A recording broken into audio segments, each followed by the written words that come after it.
Sejam todos muito bem-vindos ao primeiro podcast Saúde Sagrada. Eu me chamo Cláudia, sou professora do curso de enfermagem e coordenadora também.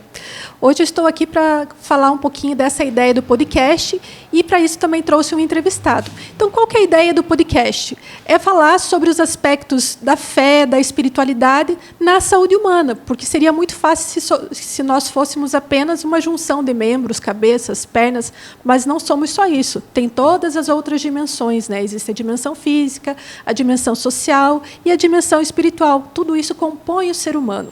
E para trabalhar um pouquinho de como a fé e a espiritualidade favorece e fortalece a nossa parte física, então a gente pensou em trabalhar alguns temas, né, dentro desse podcast para o conhecimento sair extramuros, digamos assim, e poder compartilhar um pouquinho sobre os saberes meus e dos nossos convidados, é claro, né? Para isso, então, eu trago como primeiro convidado do nosso podcast o Padre Mateus. Seja muito bem-vindo, Padre. Agradeço de antemão o senhor ter aceitado esse desafio aqui conosco. Estou muito feliz em tê-lo aqui com a gente.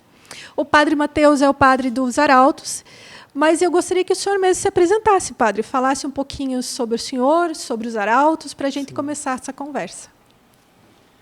Então, com muita alegria, professora Cláudia, a todos os que nos assistem, eu sou o Padre Mateus Taneguchi, estou aqui como superior dos Arautos do Evangelho na cidade de Ponta Grossa, Paraná, e tenho a alegria de estar aqui já há 5 anos nesse apostolado, servindo aqui a nossa comunidade através dos sacramentos, através de todo o apostolado que os Arautos do Evangelho, enquanto organização da Igreja Católica, desenvolvem com sacramentos, atividades pastorais, apostolado com a juventude, atividades sociais.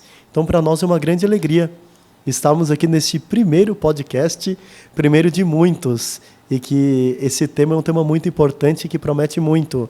Então, para nós é uma grande honra poder participar aqui, estarmos aqui e também colocarmos debaixo do olhar de Deus, do manto de Nossa Senhora, para que tenha muitos frutos, para todos aqueles que futuramente vão assistir, vão ouvir, possam lucrar e possam também considerar, levar em conta aquilo que você bem disse no início, essa finalidade. Não somos apenas corpo, não é? Exato. Então nós temos a parte espiritual também. Sim, a gente fala, né, o corpo, a alma, de como tudo isso se comunica, né, com a gente mesmo e com os outros, né, essa relação que temos com os outros, com o ambiente, isso favorece muito, não é, Padre? Padre, para a gente começar já a aprofundar um pouquinho esse tema, na sua opinião, né, existe influência, certamente, da parte espiritual com essa relação com a saúde humana? Sim, porque nós vamos ouvir, por exemplo, de um grande filósofo e doutor da Igreja, que é Santo Tomás de Aquino, que ele diz: corpus et anima unus. O corpo e a alma é um. Então existe uma ligação que é impossível nós dissociarmos. Se o corpo vai bem, a alma vai bem, não é? Sim. E vice-versa, vai ser um reflexo. Eu estava pensando um pouquinho, mas aproveito para contar um fato que é muito sintomático nesse respeito, né? Que se passou com o grande Santo Antônio de Pádua. Santo Antônio, ele, como todos sabem, ele foi um grande pregador. E ele, no seu apostolado, ele estava numa cidade pregando e estava fazendo aquilo que cabia a ele, e ele recebeu a visita de um jovem que estava meio aflito, de nome Leonardo, era o nome desse jovem, né? Conta a história. E Leonardo disse: eu acabo de cometer algo assim com o meu corpo, um pecado muito feio. Eu desobedeci a minha mãe e eu chutei a minha mãe. Olha. E aí Santo Antônio diz: nossa, vai chutar a própria mãe? Bem que você poderia perder esse pé, como castigo de Deus. E disse assim para ele, mas apenas comentou com ele.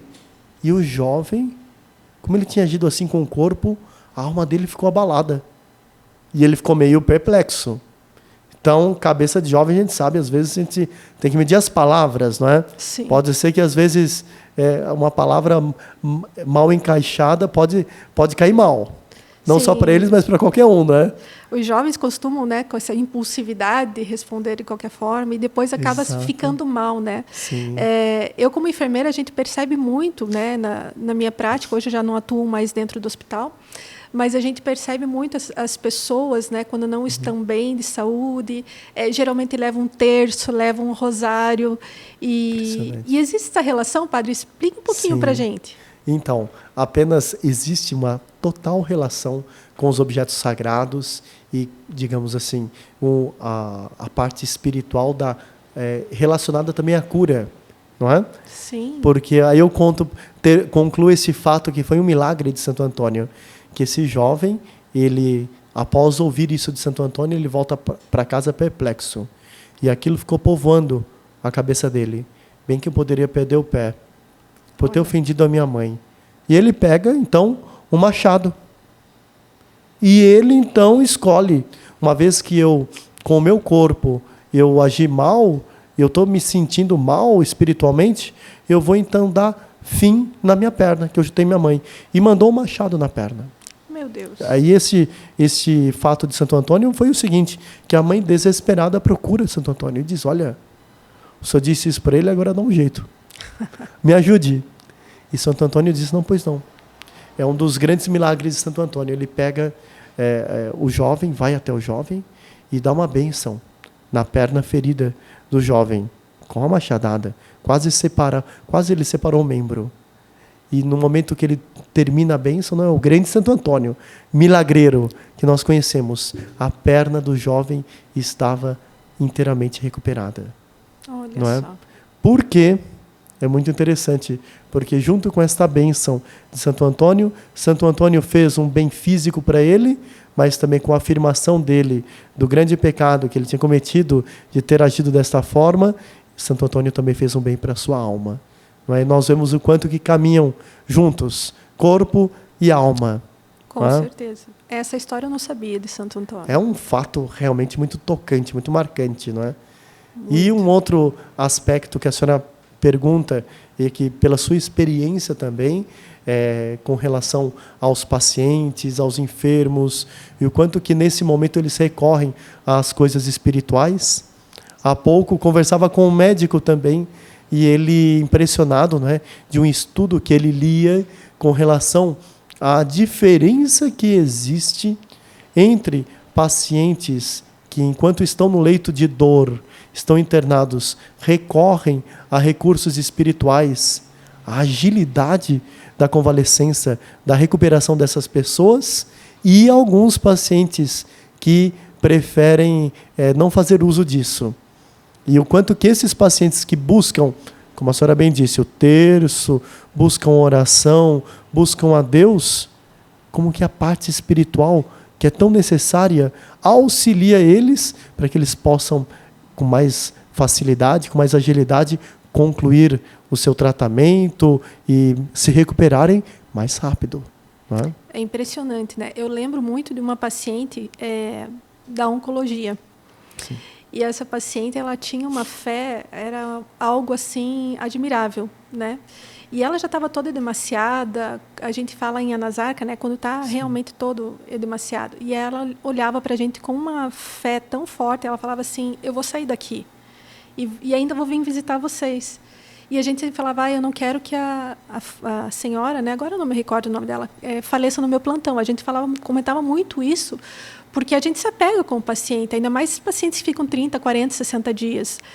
E, bom, para encurtar o caso, ela realmente melhorou, ela tinha o terço, ela rezava, ela melhorou, e eu vejo que aquilo era da onde vinha a força para ela. A oração, a devoção que ela tinha. E aí ela saiu, vinha visitar a gente, trazer chocolate com um lenço amarrado na cabeça, porque continuou o seu tratamento de quimioterapia, né? Mas foi um dos casos assim que eu trabalhei que me chocaram bastante, padre. Não sei se o senhor tem outros... Deve ter, né? Outros casos aí que possam... Experiências? Sim. Inúmeras. Eu posso, por exemplo, relatar aqui pessoas... Tive a oportunidade, né? Claro, com todos os devidos cuidados, mas de visitar pessoas... não só aqui em Ponta Grossa, mas região, como Campo Largo, Guarapuava, nesses grandes hospitais, não é? E na época do Covid. Sim. E a gente chegava... Mesmo no Covid, o senhor ia nos hospitais. Sim, entrava parecendo um astronauta no quarto, né? Mas ia entrando no quarto, conversando com as pessoas. Às vezes as pessoas estavam desejosas de uma confissão, de uma palavra, de um conselho, do próprio sacramento da unção dos enfermos, não é? E pessoas que se recuperavam. Ao receber uma bênção, uma oração, a gente via que, às vezes, claro que Deus quer nos ajudar fisicamente, e Deus está pronto para nos ajudar, mas Ele, às vezes, também quer depender de um pedido nosso, que nós formulemos um pedido, que nós manifestemos a nossa fé, o nosso desejo para nos ajudar. Pessoas que se recuperavam, que hoje estão sãs e salvas, não é? Muito bem, muito saudáveis, não só na época do Covid, mas o padre, assim, quase que eu sou também quase trabalho na saúde também, né? De tanto que a gente atende saúde do corpo, não, mas saúde da alma, porque nós atendemos os hospitais, né? Todos os sacerdotes atendemos os hospitais, assistimos os moribundos, os doentes, e a gente realmente nós percebemos a força dos sacramentos, a força da fé das pessoas e o quanto que isso ajuda as pessoas a se recuperarem ou a encontrarem a paz que necessitam, né? Nem todos nós sabemos, né? Como descreve a medicina, né? A saúde. Uma definição de saúde, me lembro uma vez, comentaram com um padre, é um estado precário, delicado, que sempre termina mal. Essa é a nossa saúde, não tem jeito. Mas nós temos que recorrer, sim, ao lado espiritual, porque às vezes Deus quer fazer com que nós nos recuperemos ou com que nós encontremos a paz. Esse lado contrário também a gente vivencia, né? Porque nem todo mundo a gente consegue recuperar a saúde e devolver para a sua casa, para a sociedade, para a família. E existem aquelas pessoas que acabam realmente findando o corpo físico, né? Ou seja, morrendo. E isso também é uma questão muito interessante, porque a gente percebe, né, as pessoas pedindo a bênção, o padre rezando ali junto, e às vezes a pessoa fica numa agonia, e enquanto não recebe aquilo, não finda, padre. Isso foram inúmeros casos, né? Até por isso também foi outra motivação para trazer a temática, né, para a gente conversar, porque é muito explícito isso, né? É verdade. E graças a Deus nós temos esse grandíssimo número de pessoas, sobretudo pela religiosidade, pela fé, eles ficam ansiosos, desejosos de que o familiar, de que o ente querido não parta dessa terra para a eternidade sem receber um auxílio espiritual, não é? E uma vez se passou com São Felipe Neri esse fato, não é? Que tem gente que pensa, chegou o padre, é como chegar a ambulância do necrotério, por exemplo, né? E está sepultando a pessoa, e não é bem assim. Porque, como eu bem disse, tem pessoas que melhoram, que se recuperam, não é? Com uma bênção, com uma oração, e tem outras que recebem o consolo. Mas São Felipe Neri uma vez disse, né, para uma família que disse, o padre não pode entrar para visitar tal pessoa, por mais que ela tenha fé, porque vai assustá-la. Olha. São Felipe Neri sai com uma resposta muito interessante, né? Ele é o santo da alegria, né? Ele é conhecido na Itália, il santo della gioia, da alegria, não é? Uhum. Então ele respondeu assim, de uma forma muito, muito jocosa, muito apostólica, né? Ele disse, é melhor o fulano tomar um susto aqui nessa vida do que depois que passar dessa vida para outra, tomar um susto muito maior. Na eternidade. Na eternidade, exatamente. Então, é necessário, não é? E sim, não é um susto, é uma graça, às vezes, para a pessoa, né? E o padre não vai para dizer para a pessoa, olha, eu estou chegando aqui porque você está nas últimas. Você não dura muito, não, pelo contrário. Às vezes é uma palavra de conforto, uma bênção, uma oração que é feita pela pessoa ou, junto com a pessoa, pela família, que todo mundo alcança a tranquilidade que necessita nesses momentos extremos, não é? Sim. Quanto mais a gente vive, mais a gente vai aprendendo, né? E tem alguns fatos realmente dos santos que nos ensinam muito, né? Sem dúvida. Aproveitando os santos aí, que Santo Antônio não, né? Que as pessoas não cortem as pernas. Por favor, não façam em casa. Não façam isso em casa, exatamente. Padre, vamos falar um pouquinho dos milagres, né? Porque a gente vai à missa, a gente ouve alguns relatos, né? Como que o senhor percebe isso? Sim. Então, já é vivenciou interessante. algum milagre, padre? Existem milagres. O que é um milagre propriamente, não é? E, sobretudo, para você que nos assiste, pode ser que o conceito milagre seja um pouco vago. O milagre, o que é? O milagre é uma coisa inexplicável pela ciência. Primeiro aspecto. Depois, tem que ser algo que não pode ser fruto de uma imaginação doentia. Sim. E o terceiro aspecto também, tem que ser fruto de uma experiência genuinamente religiosa. Isso é um milagre, claro. Existe uma apuração também. A igreja não aceita qualquer um que diz qualquer coisa que aconteceu um milagre. Então, sempre, como por exemplo, Lourdes, existe uma bancada de médicos que na parte clínica, eles vão analisar friamente os milagres que acontecem em Lourdes. E do outro lado tem a parte da igreja, que ambos vão determinar se o fato esse é um milagre ou não. Como, por exemplo, esse milagre que se passou no século XIX. Uma menina que ela foi a Lourdes com a família. E essa menina não enxergava. E pediu a Nossa Senhora a graça de ver. Se banhou nas águas de Lourdes, as famosas piscinas, não é? Umas piscinas lá, a pessoa chega e tem uns que recebem os peregrinos muito piedosos, perguntam: que língua você quer rezar? O Pai Nosso, Ave Maria. A pessoa escolhe a língua, português, inglês, espanhol, italiano, reza o Pai Nosso, reza a Ave Maria, e depois a pessoa é imergida assim, nessa banheira. Não é? E aconteceu isso com essa menina. É um dos milagres mais enigmáticos de Lourdes, porque ela passou a enxergar. E via tudo, descrevia tudo. Ela nasceu cega, portanto, cega de nascença. Foi passar pela bancada médica. Ela estava realmente enxergando, porque ela descrevia tudo, sem a córnea. Sem a córnea. Então, ela não tinha... A córnea não nasceu, não cresceu na hora, mas Nossa Senhora operou um milagre. Não é? Os santos, é interessante também precisar, Nossa Senhora, os santos, não são eles que operam o milagre. Eles são apenas o intermédio. Quem faz os milagres, e somente é Ele quem faz esses milagres, é Deus. Contamos aqui o fato de Santo Antônio. Santo Antônio, ele foi um intermediário. Quem fez esse milagre é Deus. Lourdes também. Nossa Senhora é a grande medianeira de todas as graças que as pessoas recebem lá. Mas esses milagres são obtidos graças ao poder, à intercessão dos santos e o poder de Deus.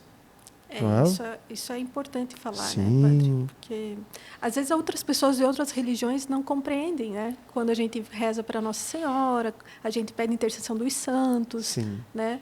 E claro, tudo vem de Deus, né? Isso mesmo. Só que são pessoas que a gente tem como referência. Ainda mais Nossa Senhora, que foi, né, a grande porta de entrada de Deus na Terra. Eu penso desta forma, né? Hoje, enquanto estava me preparando para o podcast, buscando algumas informações, né, fiquei bastante feliz de ver uma pesquisa realizada nos Estados Unidos com mais de 2.000 médicos. E esses profissionais já reconhecendo a importância da fé e reconhecendo que os pacientes que tinham fé respondiam melhor ao tratamento, né? Então, são dados aí científicos trazendo da força da fé, né? Jesus falava, né, o que te curou foi a sua fé. Então, ele veio trazer, claro, que foi ele, mas trazendo a importância da gente ter fé, de acreditar, de buscar, né? São duas virtudes que estão muito ligadas à saúde. Fé e confiança, não é? A senhora falava de pacientes que se tratam na área da oncologia, por exemplo, não é? Não sei se a senhora já percebeu, quando estes têm fé e têm confiança, por mais que a doença é implacável, o câncer é implacável, eles estão caminhando. Chega um momento, às vezes, eu conheço vários, a senhora certamente também conhece vários, que a pessoa entrega os pontos. Sim. Desanima, não é? E a pessoa começa a decair, definhar. Não é uma coisa impressionante. Portanto, digamos assim, é uma questão que anda junto, essas duas virtudes espirituais, não é? Fé e confiança, né? Que a pessoa como que se mantém estável dentro da possibilidade, estabilidade de uma doença grave, não é? A sua caminhada, não é? Entregou os pontos, a pessoa vai diminuindo a fé, a confiança, desanimando, vai definhando também fisicamente, não é? Exatamente, padre. A gente não é incomum a gente perceber isso, né? Quando a gente atende das crianças também, né? A criança tem uma vitalidade muito grande. Sim. Mas eu fico comovida quando vejo as mães indo à capela e rogando pelos seus filhos, né? Isso é algo também de uma grandiosidade, porque é o coração de uma mãe pedindo pelo seu filho. Então, é algo que me comove muito. Dentro disso, padre, também quando a gente participa das missas, quase sempre, né, tem alguns agradecimentos, ou se não, pedindo a saúde de fulano, né? E aí vem novamente, acho que fortalecer isso que a gente tem discutido aqui, né, dessa importância. Vamos aproveitar que estamos nessa parte de mãe e tudo, e não podemos esquecer que estamos aí às portas do Natal, né? Sim. E falando de saúde, né? Nossa Senhora gestou o menino Jesus. Então, fale um pouquinho para nós, padre, para ressuscitar esse espírito natalino, do real espírito natalino. Então, nós podemos... Nossa, tem tudo a ver, não é, com esse nosso tema. Nossa Senhora, o Natal, o menino Jesus e, sobretudo, o papel maternal de Nossa Senhora, não é? O papel de Nossa Senhora enquanto aquela quem nos trouxe a saúde, que é Nosso Senhor Jesus Cristo, que trouxe a luz, não é? E como bem disse o profeta Isaías, o mundo estava envolvido em trevas e brilhou para nós uma luz, que foi Nosso Senhor Jesus Cristo. E como nós falávamos dos santos, que a respeito dos milagres, que são intermediários, aí está a medianeira por excelência, que é Nossa Senhora.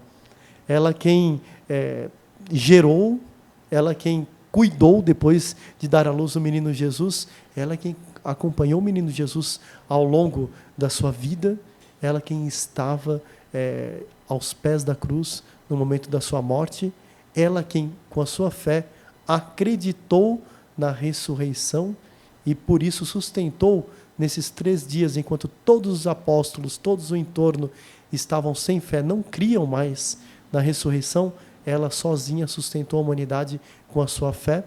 E por isso Nossa Senhora tem esse título, Fides intrépida, fé intrépida. Nós vemos que o papel de Nossa Senhora é fundamental nisso tudo, e sobretudo no Natal, um papel de esperança. E a senhora, uma vez que nós falamos de mãe, eu estava na dúvida, porque eu tenho um outro fato muito bonito de Lourdes. Conta ou não conto? Conta, a senhora conta tocou sim. no papel de mãe e falei, olha aí, ó, é um sinal, não é? De Deus. Então eu conto para vocês verem, todos os que participam conosco, a professora, também verem o papel de uma mãe, quando intercede por um filho, que a mãe é um reflexo de Deus. Esse amor, esse carinho que Nossa Senhora tem por nós, é um reflexo do amor de Deus por nós. A mãe, como que ela se preocupa, como é que ela se desvela pelos seus filhos? É um reflexo do amor de Deus. E essa mãe estava muito preocupada, porque ela tinha um filho muito genioso, muito caprichoso, gostava de fazer as próprias vontades. E esse filho, por uma prova para ela e para ele também, ele não andava. Ela era manco. E ele chega um dia em casa, se passa na França esse fato, e diz, mamãe, eu quero ir para Lourdes. Eu tenho um coleguinha na escola que disse, se eu for para Lourdes eu vou andar, eu vou correr como todos os outros meninos. E a mãe fica preocupada. Mas como assim, meu filho? Como é que você diz com tanta certeza?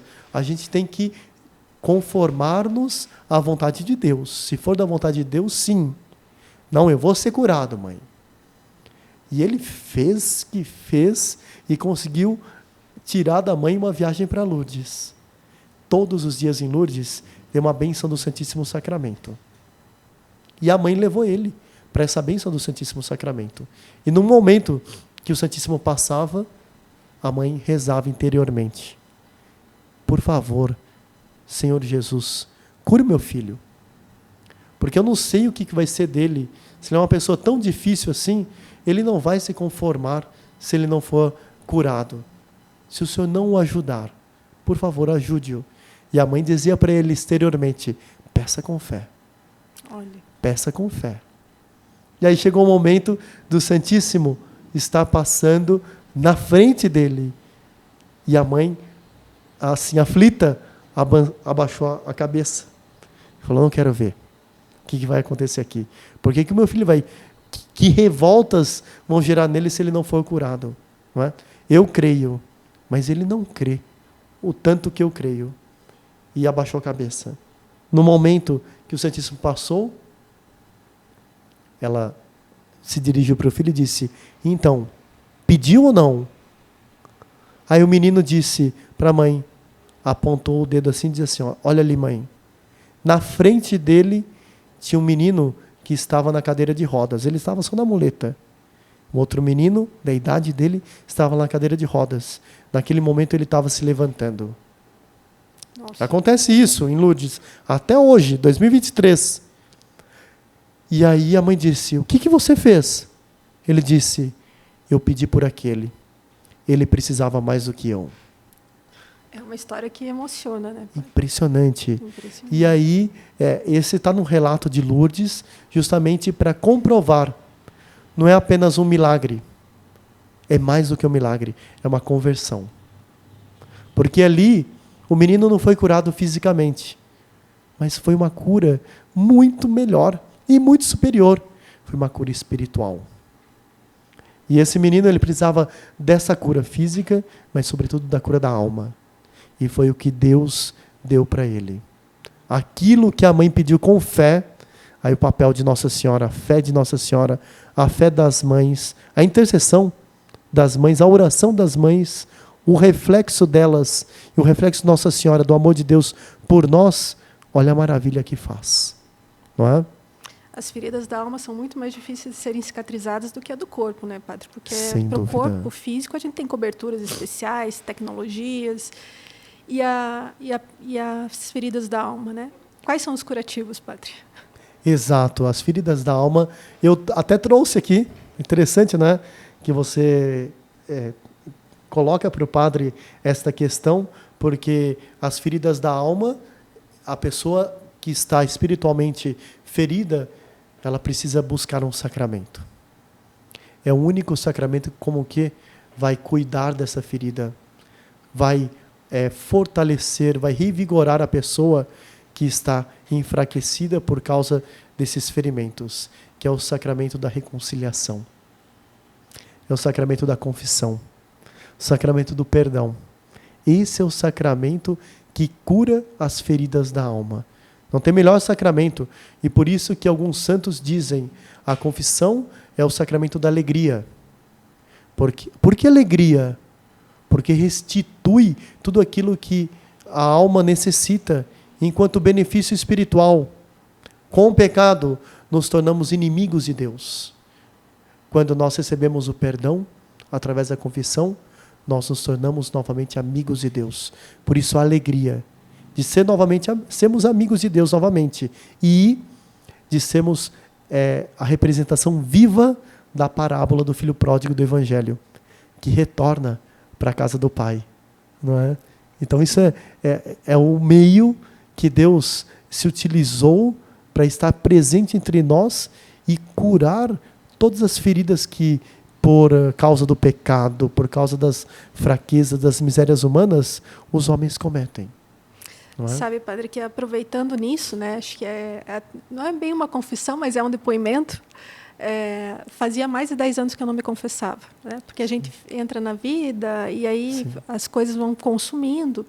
E tem aquele pensamento, acredito que muitas pessoas também têm esse pensamento errôneo, hoje eu falo que é errôneo, de achar que a gente não peca, não rouba, não mata, né?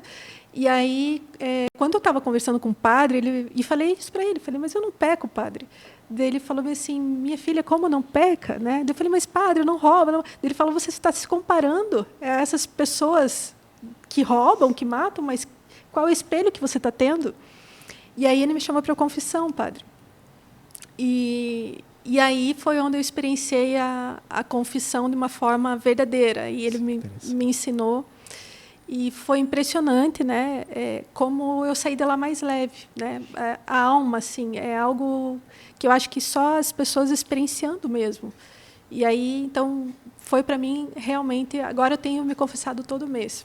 Que maravilha, sim. Então é só um depoimento assim, muito íntimo, Sim. Mas para falar para quem está em casa que experiencie também, que ao invés de criticar, né, ou de pensar diferente, faça essa experiência. Aproveitemos que estamos no Natal. Exato. É o advento, não é? O advento. Viver o Natal bem é também se preparar espiritualmente, curar todos os machucados, todas as feridas que foram abertas à nossa alma ao longo do ano. Sim. Não é? E esses curativos não são muito fáceis, né? Porque exercer o perdão, exato, né? Que são coisas que realmente ajudam muito. E por isso que Deus nos convida à vida da virtude. E virtus vem do latim, significa força. Mas é uma força que está além das nossas forças humanas. É uma força sobrenatural. É um auxílio todo especial de Deus. Deus quer a nossa determinação, Deus quer o nosso empenho, mas nós devemos contar com o auxílio dele também. Né? E a senhora falando do Natal, também aproveito para comentar um pouquinho a respeito de Nossa Senhora, do Natal, que é muito interessante esse conto natalino. No sábado eu dei uma palestra sobre contos natalinos. Olha. E eu contei esse fato também. Se passou no século XVI, em Burgos, uma cidade da Espanha. Um homem que era um sapateiro e que roçava a miséria. E ele foi pedir a Nossa Senhora uma ajuda. Porque ele via que a família dele não ia ter Natal. Não tem nada para comer. Então ele foi rezar. A Pilarica, que é muito conhecida na Espanha, é uma das padroeiras da Espanha, Nossa Senhora do Pilar. E existe uma capelinha entrando na Catedral de Burgos, que é uma catedral muito bonita, foi edificada. Lá está, por exemplo, heróis da Espanha, como Rodrigo Ruy Dias Vivar, que é o Cid Campeador, uma catedral muito histórica e muito bonita. E entrando assim à esquerda, nós encontramos o altarzinho de Nossa Senhora do Pilar. Ele foi lá rezar. Nossa Senhora está segurando o menino Jesus. Ele ficou encantado com aquele menino Jesus, com a imagem de Nossa Senhora, e ele começou a sentir no seu interior, esse Natal vai ser diferente. Então ele rezou, mas algo naquela imagem chamou a atenção de Nossa Senhora.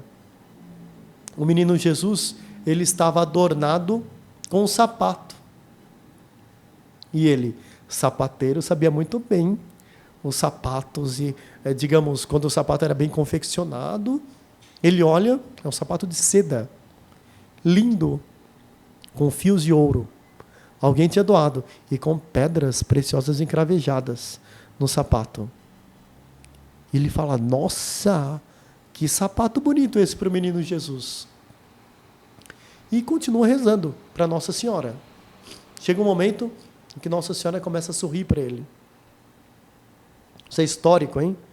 E aí o menino Jesus, ele toma vida, a imagem toma vida, e desamarra a sandalinha, o sapatinho, e joga para ele de presente.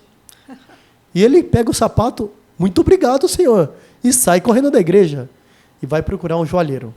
Chega na joalheria e diz, olha, chega maltrapilho, porque lembremos-nos que ele estava roçando a miséria, e diz, olha, eu acabei de ganhar do menino Jesus esse sapato, e eu quero que vender, para comprar dinheiro, com dinheiro comprar coisas para minha família. O joalheiro esperto, né? Esse sujeito aqui roubou o sapato. Esse sapato aqui é do menino Jesus. Foi eu que fiz. Eu sei as pedras estão aqui, o ouro que está aqui. Acabou de roubar, furtar. Mas ele foi muito esperto. Ele dizia, eu te dou metade do dinheiro, amanhã o senhor volta e dou outra metade. E era a véspera de Natal. O homem saiu com aquele dinheiro e fez a ceia para a sua família. No dia seguinte, de manhãzinha, estava a polícia na casa dele. E ele estava com o sapato ainda. Ele não tinha entregado o sapato para o ourives, para o joalheiro. E a polícia encontra o sapato em casa e diz, o senhor é um criminoso. Não tem provas de que o menino Jesus deu o sapato para o senhor, você vai para a cadeia. E a pena capital era justamente essa. Cometer um pecado contra algo sagrado ou sacrilégio, pena de morte. Século XVI, na Espanha. Foi condenado à forca. No momento que estava sendo conduzido à forca, eles entram com o povo na igreja e o povo diz a ele, você tem que pedir perdão a Nossa Senhora por esse pecado. Então ele diz, mas eu não cometi pecado nenhum. E começa a chorar. Chorar, chorar, chorar, chorar. E a única coisa que sai dos lábios dele é essa palavra, mãe. E no momento em que todo mundo, a igreja lotada, apinhada da cidade de Burgos, com aquele criminoso, que era uma pessoa super honesta, no momento em que ele chorava e dizia mãe, a imagem novamente toma vida, e o menino Jesus toma vida e descalça o outro sapatinho que restava e joga para ele de presente. Na frente de todo mundo. Na frente de todo mundo. Com dados históricos, com relatos da época do século XVI, desse milagre que aconteceu com esse homem. Essa é a grande mensagem que poderíamos deixar para a professora, para todos os que estão assistindo aqui hoje, nesse dia, nesse Natal, em qualquer época que forem ouvir, mas especialmente nesse Natal, não é? Deus nunca nos abandona, não é? Esse homem necessitava de um auxílio material. A alma estava bem, era honesto, tinha fé. Ele, é verdade, primeiramente pediu um auxílio, Nossa Senhora deu para ele um problema, que ele foi parar na cadeia. Mas Deus queria comprovar a sua fé. E Deus atendeu a ele e deu a ele mais do que ele imaginava. Não é? Foi um milagraço. Um fato natalino assim que exemplifica o auxílio de Deus, o auxílio de Nossa Senhora, o papel de Nossa Senhora, sobretudo nesse último período da liturgia que a igreja coloca em evidência a Nossa Senhora. Não é? O papel de Nossa Senhora, a fé que Nossa Senhora tem, que Nossa Senhora tinha, mas a fé também que ela infunde nos seus filhos. Nunca nos abandonam, né, Padre? Jamais. Então, que a gente busque cada vez mais, né, se conecte, se comunique, e que a gente possa realmente nesse Natal vivenciar o verdadeiro Natal no nosso corpo, na nossa alma, né, que a gente tenha tudo que a gente precisa, e mais do que a gente pensa que a gente sabe, Deus e Nossa Senhora sabem muito mais que nós, né? Sim, então, sim. Fortalecer a fé. Padre, o senhor é uma enciclopédia. Então, eu ficaria mais um tempo aqui, mas com certeza teremos mais oportunidades de trazer mais conhecimento às pessoas. E foi um grande prazer conversar com o senhor aqui. E quero novamente agradecer em nome da Faculdade Sagrada Família e dar as boas-vindas, né, nesse primeiro programa para o senhor e para os nossos ouvintes. Então, muito obrigada, Padre.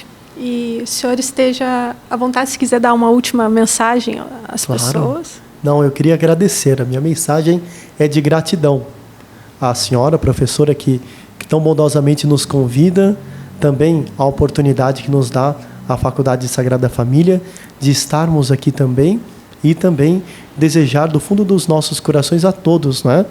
Uma vez que tratamos do corpo e da alma, não se esqueçam de festejar o Natal.